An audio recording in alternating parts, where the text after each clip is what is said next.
একদিন নবীজির দরবারে হযরত জিব্রাইল আসলেন, কিন্তু হেসে হেসে। তখন মায়ার নবীজি জিজ্ঞেস করলেন, জিব্রাইল, আজকে খুশি খুশি লাগছে? তখন তিনি বললেন, শুনলে আপনিও খুশি হবেন। ভিডিওটা শুরু করার আগে ইসলামকে ভালোবেসে থাকলে একটা লাইক আর একটা সাবস্ক্রাইব করে দাও।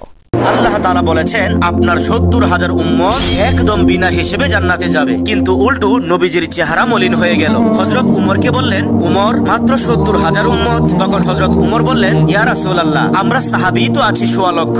তখন নবীজি বললেন, জিব্রাইল, যাও আল্লাহ তাআলাকে গিয়ে বলো তিনি যেন ৭০,০০০ থেকে আরো বাড়িয়ে দেয়। তখন হযরত জিব্রাইল ফিরে গিয়ে আবার আসলেন। নবীজি সাল্লাল্লাহু আলাইহি ওয়াসাল্লাম বললেন, জিব্রাইল, কি ব্যাপার? তখন হযরত জিব্রাইল বললেন, ইয়া রাসূলুল্লাহ, আল্লাহ তাআলা বলেছেন ৭০,০০০ থেকে বাড়ানো যাবে না, আবার আপনাকেও তিনি নারাজ করবেন না। মায়ের নবী বললেন, তা কিভাবে? হযরত জিব্রাইল বললেন, ইয়া রাসূলুল্লাহ, আল্লাহ তাআলা বলেছেন বন্ধুকে জানিয়ে দাও ৭০,০০০ থেকে বাড়ানো যাবে না, তবে এই ৭০,০০০ উম্মত প্রত্যেকেই আরো ৭০,০০০ করে জান্নাতে নিয়ে যাবে। ফলে আমার হাবিবের ৪৯০ কোটি উম্মত বিনা হিসেবে জান্নাত দান করব। সুবহানাল্লাহ।